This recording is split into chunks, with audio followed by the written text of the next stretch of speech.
G'day and welcome back to the channel.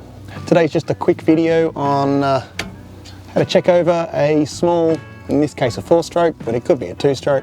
So a motor wants 3 things. It wants spark, fuel and air. And if it can spin, and if it's got lubricant, always helps. But if it can spin, it wants these things, and if you can get these things, it's probably going to run. Whether it runs well or not is another thing. But this is a simple motor, so it just needs to check those. You haven't got valve timings or anything like that. It's brick simple, and you want to check your spark, check this fuel going through your cylinder, and check you're not clogged for air. So let's go through and do that. So what I've got here is the tools you should require the only tools you should really require for the job on this kind of thing. As you can see, the air filter is done with one of these spinny things, and you can, pretty standard to have these wing nuts. It's not going to be PC soon, is it? So as we can see, the air filter looks clean, looks fine, and there doesn't seem to be any obstructions. You can't see down there. You can take this off and check in the choke, but this was serviced recently, so we're just going to say, yeah, that's fine.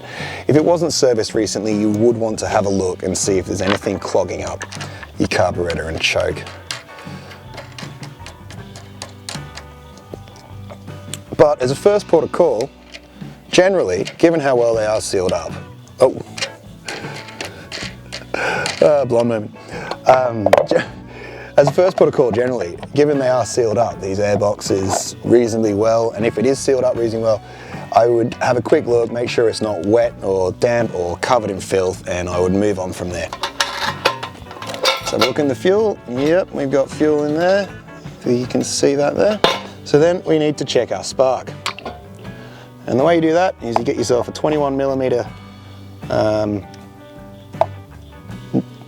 head, but I mean there's probably a special name for these, but you walk into any shop like Autobarn or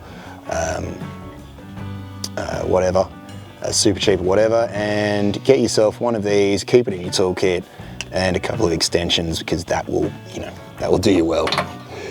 And then you want to get it on. I'm not sure if that's a rooster or a dog barking, and crack it. And once you've cracked it, I think that's a rooster. Stay there.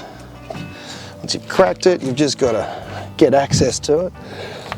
Okay, so I've made myself access to this spark plug here.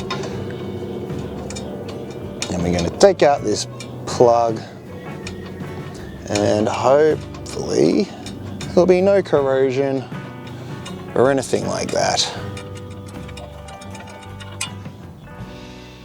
It looks okay. Okay, so to check for a spark, you need to press the body of the spark plug against the body of the engine there, so that it earths out, because that's how it works normally. When this is normally in here, the earthing goes through, the current goes through the center of the spark plug, connects across, and comes back into the earth circuit there. And with it leaning against, turn the motor over, and that sparked each rotation. That gave me a spark. I don't know if you can see that or not. I'll see what I can do in post. And while you're doing that, excuse me, and while you're doing that, put your face somewhere nearby and have a smell. Do be aware that the voltage that comes out of a spark plug operates at is significant, and you can get a nasty shock if you involve yourself anywhere in this circuit. Now, we have fuel, I can smell that. We have spark, I can see that. So the next thing to do is reassemble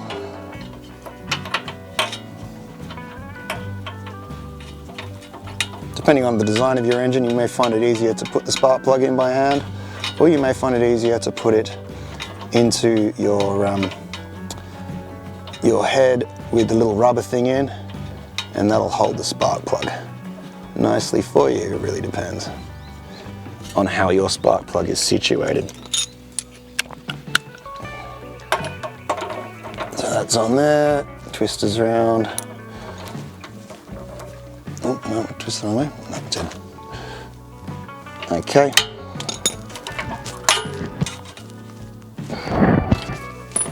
So now we put the air filter back on.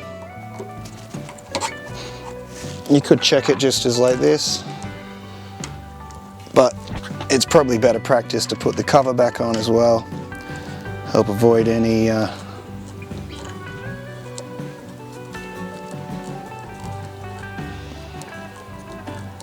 Gee, does this sit down well? It's pushed down away, doesn't it? Avoid any you know, extraneous dust and dirt getting on your stuff. You also want to have a quick look and make sure there is no corrosion or issues with these heads here, as this piece at the end can spin off. Just thread it on there, and if there's any connection problems there, you could have an issue. So push that back on, move the tools out of the way, and we'll put you back here. And so, choke on, fuel is on, throttle down.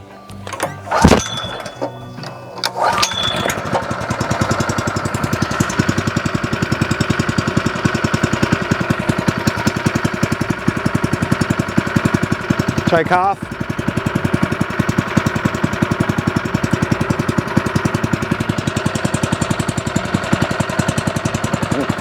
That's not on properly. I'll do that in a minute.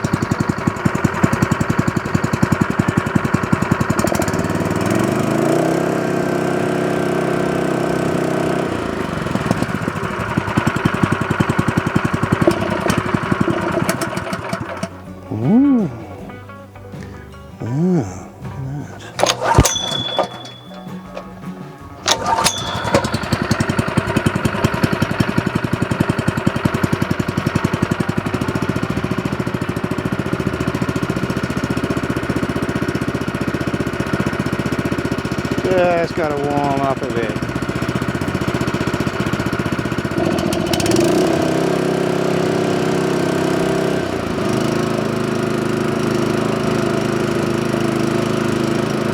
Got a bit of vibration in it.